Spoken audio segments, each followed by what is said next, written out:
16வது சங்கீதம் 8வது வசனம் இப்படியாக சொல்கிறது, கர்த்தரை எப்பொழுதும் எனக்கு முன்பாக வைத்திருக்கிறேன், அவர் என் வலது பார்சத்தில் இருக்கிறபடியால் நான் அசைக்கப்படுவதில்லை. சங்கீதக்காரனாகிய தாவீது சொல்றாங்க, கர்த்தரை நான் எப்பொழுதும் எனக்கு முன்னாடி வச்சிருக்கிறேன் அப்படின்ட்டு.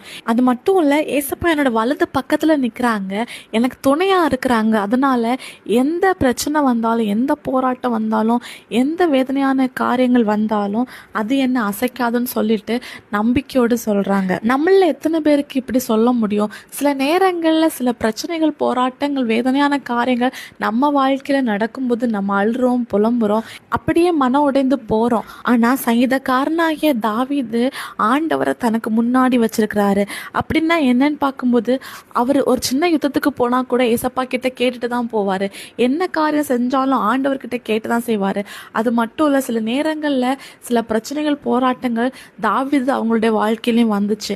ஆனால் அவங்க துவண்டு போல ஆண்டவருக்குள்ளாடி தன்னை திடப்படுத்தி கொண்டாங்கன்னு சொல்லிட்டு நம்மளால பரிசுத்த வேதாகமத்தில் பார்க்க முடியும். எப்படி தாவீதோட வாழ்க்கையில் எந்த பிரச்சனை, போராட்டம் வந்தாலும் அசைக்கப்படாமல் இருந்தாங்களோ, அதே மாதிரி ஆண்டவரை நமக்கு முன்னாடி வச்சு நம்ம செயல்படும் போது நம்ம வாழ்க்கையிலையும் சில பிரச்சனைகள், போராட்டங்கள், வேதனையான காரியங்கள் நடந்தாலும் நம்ம அழிஞ்சு போக மாட்டோம், துவண்டு போக மாட்டோம். நம்மளும் நம்ம வாழ்க்கையில் என்ன செஞ்சாலும் ஏசப்பா கிட்ட கேட்டு, அது மட்டும் இல்லை அவரை நம்ம வாழ்க்கையில் முன்னிறுத்தி நம்ம பண்ணும்போது நம்ம வாழ்க்கையிலையும் பெரிய ஆசீர்வாதங்களை நம்மளால பார்க்க முடியும். தாவீது எப்படி எல்லா பிரச்சனைகள்லையும், போராட்டங்களையும் அசைக்கப்படாம நின்னாரோ, அதே மாதிரி நம்மளும் அசைக்கப்பட மாட்டோம். விசுவாசிங்க, அற்புதங்களை எதிர்பாருங்க. இயேசு கிறிஸ்துவின் நாமத்தில் ஆமென்.